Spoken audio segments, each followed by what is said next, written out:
আসসালামু আলাইকুম ভিউয়ার্স, আমি সানিয়া জাহান বলছি। আর্ট টেকনোলজির পক্ষ থেকে তোমাদেরকে স্বাগতম।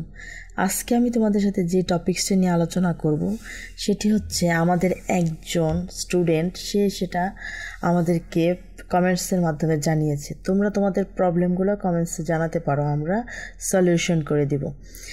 সে আমাদের কাছে অ্যালগরিদম কোডিংয়ের পূর্বশর্তসমূহ ব্যাখ্যা জানতে চেয়েছে, তার জন্যই আমি এই ভিডিওটা তৈরি করেছি।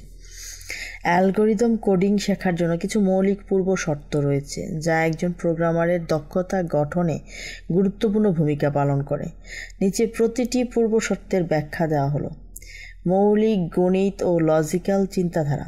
অ্যালগরিদম কোডিংয়ের জন্য গণিত এবং লজিকের ভালো ধারণা থাকা জরুরি।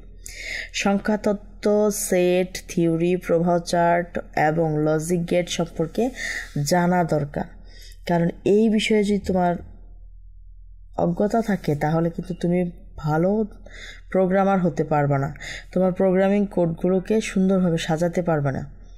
এই জন্য এটা জানা খুবই জরুরি। প্রোগ্রামিং ভাষার জ্ঞান। যে কোনো অ্যালগরিদম প্রয়োগ করতে হলে অন্তত একটি প্রোগ্রামিং ভাষা জানতে হবে। সেটা যে কোনো প্রোগ্রামিং ভাষা হতে পারে, পাইথনও হতে পারে, জাভাও হতে পারে, C++ হতে পারে, কিংবা মৌলিক সিনট্যাক্স ও কনসেপ্ট জানা। আবার সময় এবং স্থান জটিলতা। কোনো অ্যালগরিদম কতটা দ্রুত এবং কতটুকু মেমোরি ব্যবহার করে তা বিশ্লেষণ করাও কিন্তু আমাদের দরকার, এবং এটা জানাটাও খুব বেশি প্রয়োজন।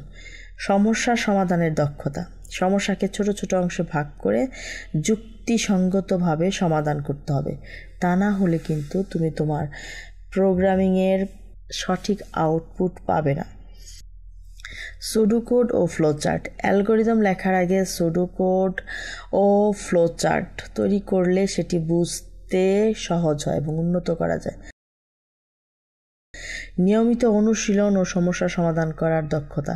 প্রতিদিন সমস্যা সমাধানের অনুশীলন করা দরকার, যেমন code forces, hacker rank, gigs for gigs এর সমস্যা সমাধান করে দক্ষতা বাড়ানো যেতে পারে। এই শর্তগুলো যদি তুমি ঠিকভাবে পালন করো, অবশ্যই তুমি কোডিংটা খুব ভালোভাবে শিখতে পারবে এবং জানতে পারবে। আমাদের চ্যানেলটি যদি তোমাদের ভালো লেগে থাকে অবশ্যই লাইক, কমেন্ট, সাবস্ক্রাইব করে আমাদের সাথেই থাকবে। ধন্যবাদ সবাইকে।